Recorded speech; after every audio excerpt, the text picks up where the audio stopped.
Assalamualaikum warahmatullahi wabarakatuh. Alhamdulillah raditu billahi rabba bil islami dina bi Muhammadin nabi wa rasulullah rabbi shrah li sadri wa yassir li amri wa hlul 'uqdatam min lisani yafqahu qawli. Hari ini kita akan lanjutkan kajian kita mengenai kajian perbandingan wujudiyah Hamzah Fansuri dan filsafat Mulla Sadra. Kali ini kita membahas dari bagian pertama pendahuluan, yaitu mengenai pembagian daripada varian intelektual dalam pemikiran Islam, supaya kita bisa memahami posisi antara filsafat Mulla Sadra dan wujudiyahnya Hamzah Fansuri. Dalam pemikiran Islam itu terdapat 3 varian utama pemikiran, yaitu filsafat Islam atau disebut dengan hikmah, kemudian teologi Islam atau disebut dengan ilmu kalam, selanjutnya disebut dengan mistisme Islam atau tasawuf. Jadi tasawuf ini setidaknya dia terbagi menjadi tasawuf amal, atau biasanya disebut dengan tazkiyah. Ada satu lagi pembagian tasawuf, yaitu tasawuf falsafi, tasawuf filosofis. Tasawuf filosofis ini juga salah satu bagian pentingnya itu adalah tentang kajian pembahasan wahdatul wujud atau disebut dengan wujudiyah, yang diantara pemikirnya itu adalah Ibnu Arabi, kemudian ada Hamzah Fansuri, dan selanjutnya ada para pengikutnya. Sementara dalam ilmu kalam tentunya kita tahu ada kalam Al-Asy'ari, ada Al-Maturidi, sebelumnya ada Mu'tazilah, ada Khawarij, ada kalam Syiah, dan beberapa bagian ilmu kalam lainnya. Kemudian ada juga filsafat yang terbagi pada 3 varian, yang terbagi 3 aliran setidaknya, yaitu hikmah al-masyaiyah yang nama besarnya adalah Ibnu Sina, kemudian ada hikmah isyraq yang pemikiran besarnya adalah Surawardi, kemudian ada al-hikmah al-muta'aliyah yang didirikan oleh Mulla Sadra. Jadi pembedaan penting antara varian ini tentunya adalah mengenai pendekatannya. Tetapi secara ontologis perbedaan yang sangat tajam terlihat pada cara mereka memahami wujud. Jadi perbedaan pemikiran ini sangat nampak pada cara memahami wujud. Wujud itu sendiri secara objektif bisa disebut sebagai wujida, yaitu sesuatu yang ditemukan, yang dalam bahasa Inggrisnya biasanya disebut being, atau disebut juga kadang-kadang existence, tapi sepertinya saya lebih suka disebut sebagai existence, karena biasanya itu dibedakan dengan being yang juga ada kajian wujud dalam filsafat barat. Kemudian secara subjektif dia bisa berasal dari kata wajada, yaitu menemukan. Kalau dalam bahasa Inggrisnya itu adalah finding, ditemukan. Maksudnya menemukan ya. Kemudian dia memang dia adalah asal katanya bentuk masdar isim, tetapi dia juga ada bentuk-bentuk asal kata waw, jim, dan dal, itu ada juga bentuk-bentuk ditemukan bentuk fiilnya. Kemudian secara ontologis wujud itu bersifat mutlak, yaitu secara objektif ya, wujud itu bersifat mutlak, yaitu sebuah realitas yang mutlak. Sementara secara subjektif dia disebut dengan penyingkapan spiritual. Kemudian wujud itu dikenal secara dia itu bisa dikenal secara badihi, yaitu dengan sendirinya. Misalnya ketika dikatakan ada, maka pemahaman ada itu bersifat sangat jelas bagi manusia.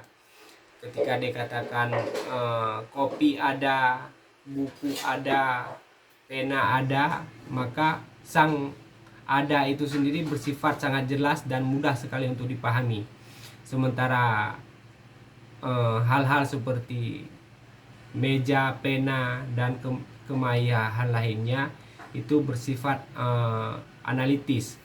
Maka itu disebut wujud itu dikenal melalui ilmu huduri. Dia diketahui dengan sendirinya. Dia juga wujud itu tidak bisa didefinisikan, karena untuk mendefinisikan sesuatu kita pakai genus dan diferensia. Sementara wujud itu sendiri melampaui genus dan diferensia, dan wujud itu sendiri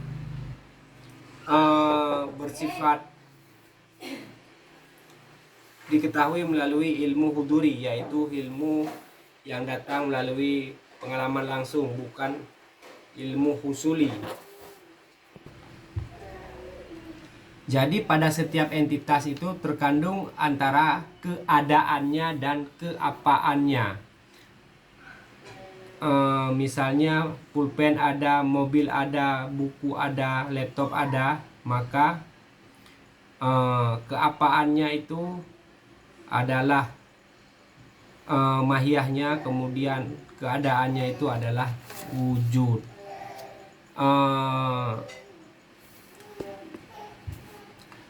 Oleh mutakalimin atau para teolog, wujud itu dianggap sebagai equivokal, yaitu satu kata yang punya makna yang beragam. Sementara bagi Sufi wujudiyah dan Mulasadra sebagai filsafat hikmah muta'aliyah melihat wujud sebagai univokal. Jadi meskipun berada pada mazhab yang berbeda, yaitu satu berada di mazhab tasawuf filosofis wujudiyah, satu berada di mazhab filsafat aliran ilmu muta'aliyah, tetapi antara Mulasadra dan Hamzah Fansuri punya kesamaan pada dimensi esensial filsafat atau dimensi esensial pemikiran, yaitu pada pemahaman terhadap wujud. Yang mana inilah yang membuat Sadra dan Hamzah Fansuri itu sangat identik, karena keidentikan mereka itu adalah pada ranah yang sangat mendalam, sangat inti daripada metafisika, yaitu pemahaman univokasi wujud. Satu wujud itu maknanya adalah satu, tidak maknanya beragam, tidak equivokal. Equivokal itu contohnya kata bisa, yang dapat diterapkan kepada dapat dan bisa diterapkan pada racun, ya, bisa racunnya ular. Jadi wujud itu bersifat univokal, satu kata maknanya juga satu. Tetapi kalau dalam pandangan daripada teolog, wujudnya Tuhan beda dengan wujudnya makhluk. Tetapi kalau ini dianalisis secara perspektif wujudiyah atau tasawuf atau filsafatnya Mulasadra, maka akan muncul pertanyaan, bukankah berarti wujudnya itu, berarti wujud Tuhan itu ada batasnya dong pada wujudnya makhluk. Nah, secara inilah yang menjadi salah satu pertentangan utama antara ajaran wujudiyah dan ajaran kalam para mutakallimin. Jadi perbedaan ontologis ini antara tasawuf, filsafat, dan kalam juga punya epistemologi masing-masing yang berbeda. Karena tasawuf itu sumber pengetahuan yang inti bagi mereka, yang utama adalah kasyaf, ilmu kasyaf mereka, yaitu kasyaf huduri, penyingkapan spiritual. Itu yang menjadi landasan utama pengetahuan yang valid bagi mereka. Mereka juga menerima burhan, yaitu penalaran rasional, juga menerima teks. Tetapi antara teks maksud adalah teks suci atau kitab suci, itu juga diterima. Rasio juga diterima oleh sufi tasawuf, tetapi cara mereka memahami rasio maupun mereka memahami teks itu sesuai dengan apa yang tampak pada kasyaf mereka. Makanya kalau kita lihat bagaimana kitab Futuhat Makkiyahnya Ibnu Arabi, itu Al-Quran itu dipahami sebagaimana pemahamannya orang yang kasyaf. Kemudian rasio digunakan oleh Ibnu Arabi dalam Futuhat Al-Makkiyah itu sesuai dengan bagaimana seorang kasyaf memakai rasionya. Kemudian filsafat, sumber utama pengetahuan yang valid bagi mereka adalah burhan atau rasio, yaitu penalaran melalui sistem silogisme. Mereka orang filosof juga menerima tasawuf dan menerima kasyaf, juga menerima kalam, doktrin teks. Tetapi orang filsafat memahami kasyaf dan memahami teks sesuai dengan akurasi sistem silogisme atau penalaran yang mereka gunakan. Karena menurut mereka itu memang oke lah kita paham kitab suci itu valid benar, tetapi yang lebih penting itu kan bagaimana kita memahaminya. Karena kalau sesuatu yang benar sekalipun tetapi manusia tidak bisa memahami, kita tidak bisa memahaminya, maka itu tetap menjadi sesuatu yang misterius. Maka pemahaman itu harus berdasarkan pada bagaimana rasio memahami. Jadi orang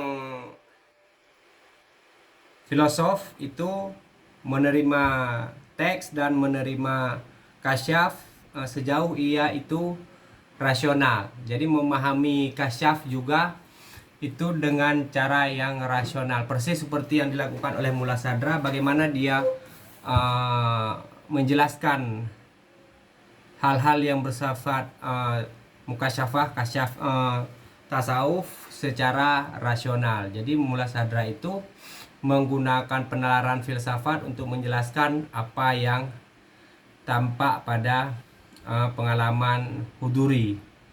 Makanya kalau dalam pemahaman saya, Mullah Sadra itu adalah bagian daripada filosof, bukan bagian daripada sufi, karena dia menjelaskan kasyaf itu menggunakan penalaran rasional. Jadi sistem-sistem silogisme, akurasi rasio itu menjadi landasan yang dibuat oleh Mullah Sadra, meskipun yang dijelaskan itu adalah banyak sekali hal-hal yang bersifat hasil daripada mukasyafahnya.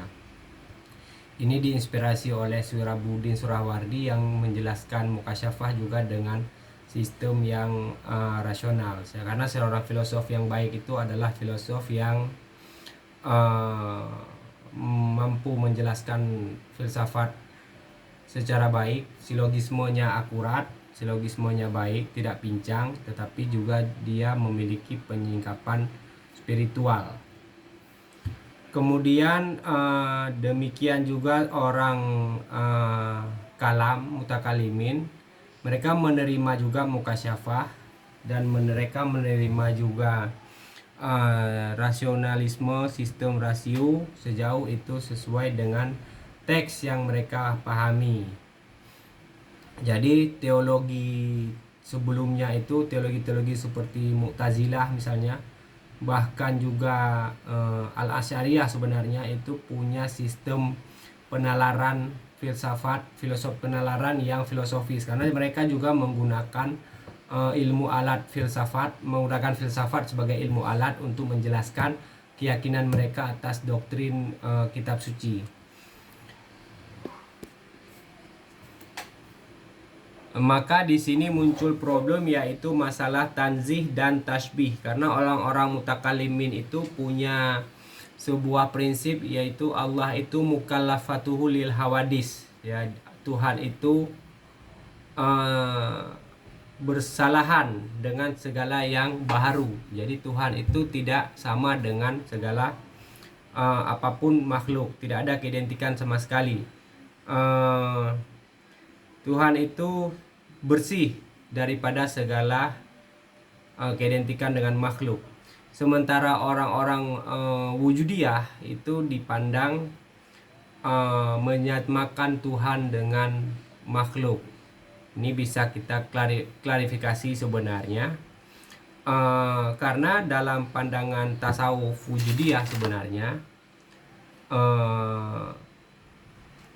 wujud itu cuma satu, yaitu dinisbahkan kepada hak ta'ala. Sementara yang lainnya itu adalah manifestasi daripada wujud yang satu tersebut. Kontroversialisme dalam dunia tasawuf itu sudah dimulai sejak ajaran Bayazid yang mengatakan Tuhan, mengatakan bahwasanya dimulai dari Bayazid yang mengatakan bahwasanya manusia itu ittihad, menyatu dengan Tuhan ketika dia bermukasyafah. Sementara Al-Hallaj mengatakan Tuhan itu hulul kepada alam semesta.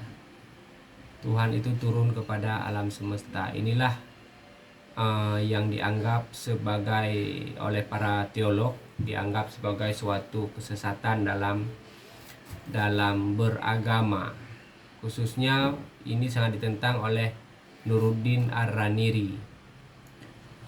Sebenarnya istilah-istilah yang digunakan oleh Bayazid dan Al-Hallaj ini adalah istilah yang mereka belum punya padanan yang tepat untuk menjelaskan pengalaman spiritualnya. Sebenarnya pengalaman spiritual mereka tidak seperti itu, tetapi hanya melihat satu wujud yang mutlak, namun bahasa-bahasanya belum sempurna. Baru ketika Ibnu Arabi lah wahdatul wujud itu bisa dijelaskan dengan baik, karena Ibnu Arabi menggunakan perangkat-perangkat bahasa daripada tasawuf, perangkat bahasa daripada filsafat. Sistem penjelasannya juga sudah sangat sistematis sehingga bisa menjelaskan wahdatul wujud secara sangat baik. Makanya Raniri itu sangat mengapresiasi ajaran daripada Ibnu Arabi. Padahal baik Ibnu Arabi maupun Hamzah Fansuri itu punya itikad yang sama, yaitu itikadnya tasawuf wujudiyah.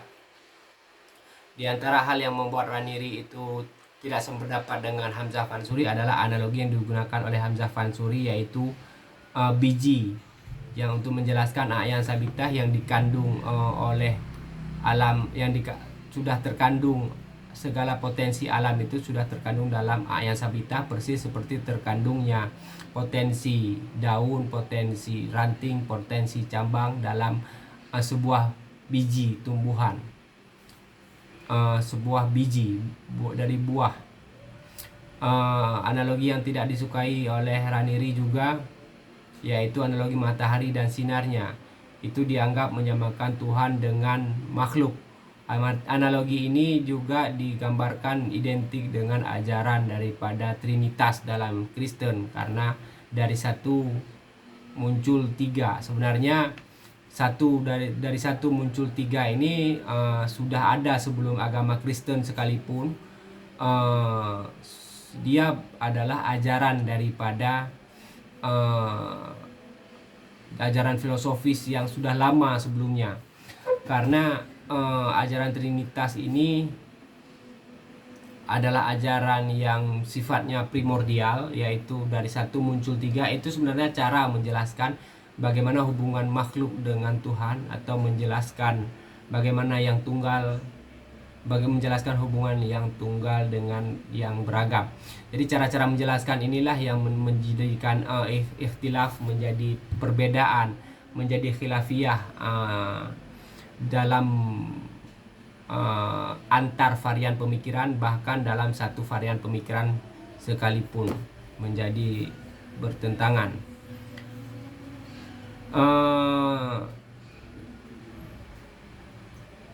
Sebenarnya wujudiyah itu sendiri memahami wujud itu adalah yang tunggal, sementara yang lain adalah disebut dengan tajalli, atau disebut dengan ta'ayun, disebut dengan atau manifestasi daripada wujud yang tunggal itu. Untuk kali ini kita padai di sini. Billahi taufiq wal hidayah. Assalamualaikum warahmatullahi wabarakatuh.